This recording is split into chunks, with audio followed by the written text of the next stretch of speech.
আচ্ছা, আপনি কত বছর বাঁচবেন? 60 বছর? কি কম হয়ে গেল?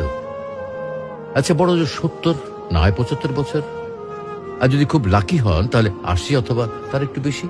টিক টিক করে কিন্তু সেকেন্ড সময় চলে যাচ্ছে, আর টুক করে হাতে জমে থাকা সব সেকেন্ড শেষ হয়ে যাবে একদিন। একজন মানুষের কাছে যখন কয়েকশো কোটি টাকা থাকে তখন তাকে টাকার বিলাসিতা মানায়। যার কাছে কয়েকশো টাকা আছে তাকে কিন্তু টাকার বিলাসিতা মানায় না।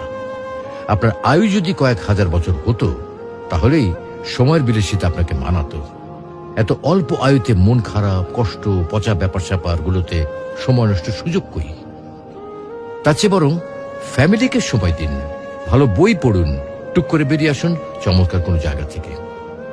রাত জেগে আকাশ দেখুন, ভোরের সূর্যোদয় দেখুন, সন্ধ্যায় পাখিরা কিভাবে ঘরে ফেরে সেটা দেখুন, নদীর ঢেউ অনুভব করুন।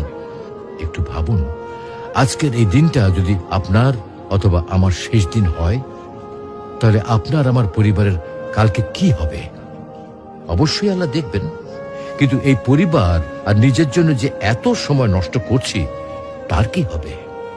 তো আসুন আমরা নিজ ধর্ম পালনের মাধ্যমে সৃষ্টিকর্তাকে রাজি ও খুশি করি।